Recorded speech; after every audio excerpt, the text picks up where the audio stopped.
दोस्तों, ओशो ने जीवन के हर पहलू के संबंध में अपने विचार रखे हैं। चाहे वो पूर्व की गहराई हो या फिर पश्चिम का उथलापन, चाहे वो पूर्व की संस्कृति हो या पश्चिम का विकास, उन्होंने दोनों ही संबंध में अपने विचार रखे हैं। तो आज हम एक बहुत रोचक विषय पर बात करने जा रहे हैं, ओशो के विचार पूर्वी और पश्चिमी संस्कृति पर। ओशो कहते हैं कि पूर्व और पश्चिम दोनों में जीवन की यात्रा अलग अलग रही, दोनों अलग अलग दिशा में बहे। पश्चिम बाहर की ओर गया तो पूरब अंदर की ओर गया। मैं यहाँ पर स्पष्ट करना चाहूँगा कि पूरब में कुछ देश जैसे भारत, जापान, चाइना, ईरान, ये देश रहे। वहीं पश्चिम में अमेरिका, यूके और फ्रांस, लैटिन सभ्यता, ये सब माने जाते हैं। तो ओशो कहते हैं दोनों ही यात्राएं पूरब की हों या पश्चिम की अधूरी रही और पूरी तभी होंगी जब ये दोनों का मिलन होगा। अब जरा सोचिए कि पश्चिम ने हमको क्या क्या दिया। विज्ञान दी, तकनीक दिया, मशीनें और दवाइयाँ भी दी, उद्योग तो दिया ही। ये सब पश्चिम की देन है। आज हम हवाई जहाज पर उड़ते हैं या फिर मोबाइल से बात करते हैं, इंटरनेट से भी जुड़े हुए हैं। ये सब पश्चिम की देन है। ओशो कहते हैं पश्चिम ने प्रकृति को जीतने की कोशिश की। उन्होंने प्रकृति के खिलाफ या फिर कहें कि प्रकृति के विरुद्ध जाते हुए अनेक ऐसे नियम दिए जो वाकई में कारगर साबित हुए।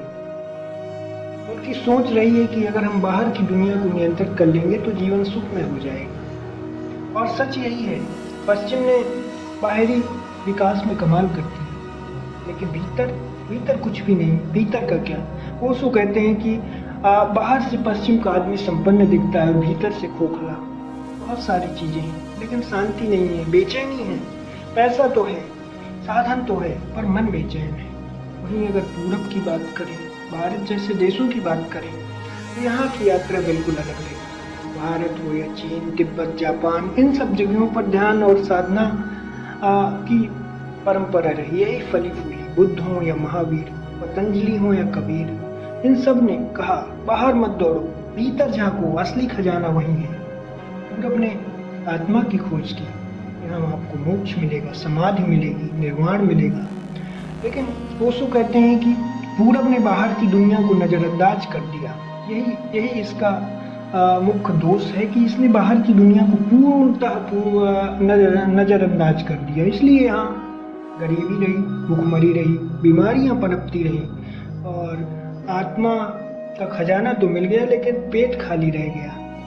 तो दोनों की यही कमजोरियां हैं। दोनों संस्कृतियां एक दूसरे के बिना अधूरी हैं। पश्चिम ने बाहर को तो पा लिया, टेक्नोलॉजी पा ली, वहीं लेकिन भीतर खो गया। भीतर जो एक जागरण था वो नहीं पा पाए। पूरब ने जागरण को तो पाया, ध्यान किया, स्पिरिचुअल ज्ञान रहा, लेकिन जो बाहरी विकास है साइंस की दुनिया में, उसको खोता रहा है।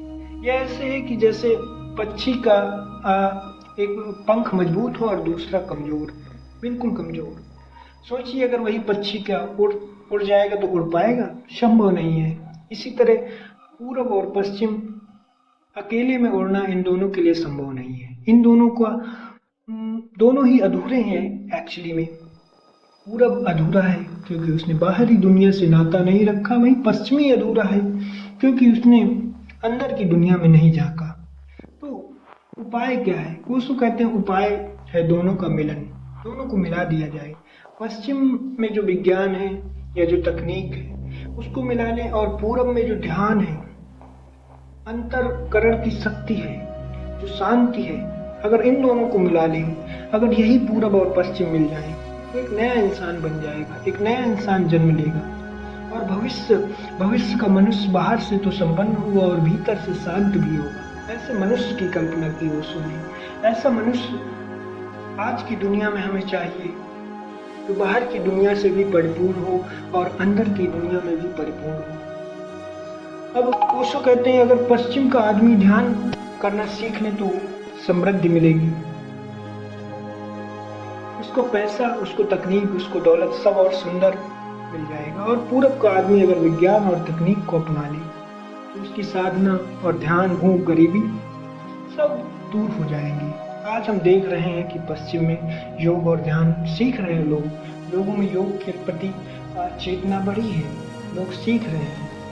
और पूरब और पश्चिम की तकनीक, अगर पूरब तकनीक को अपना ले तो दोनों में एक महासगा समागम होगा, एक ऐसा विकास होगा जिसमें एक आदमी परिपूर्ण होकर निकलेगा। तो आज अगर हम बात करें ओशो के अंतिम संदेश की, तो ओशो का यही संदेश है कि पूरब और पश्चिम एक दूसरे के बिना अधूरे हैं। पूर्णता तभी आएगी जब दोनों का संतुलित विकास होगा, जब दोनों में संतुलन होगा, बाहर का भी विकास होगा और अंदर का भी। यही जीवन का संतुलन है और यही मनुष्य का भविष्य भी है। अगर हम दोनों का संतुलन करते हैं, अंदर भी ऐसे गुणों को लाएं जैसे शांति, चेतना का विकास, और बाहर से ऐसे गुणों का विकास करें जिसमें तकनीक हो, जिसमें विज्ञान हो, तो हम पा सकते हैं ऐसे जीवन जिसकी हमको कल्पना करनी है। इन्हीं वचनों के साथ मैं आज की वाणी को विराम दूंगा। बहुत बहुत धन्यवाद आपका, और इसी चैनल से जुड़े रहिए, लाइक करिए, सब्सक्राइब करिए और कृपया से कृपया इसको शेयर करिए। धन्यवाद।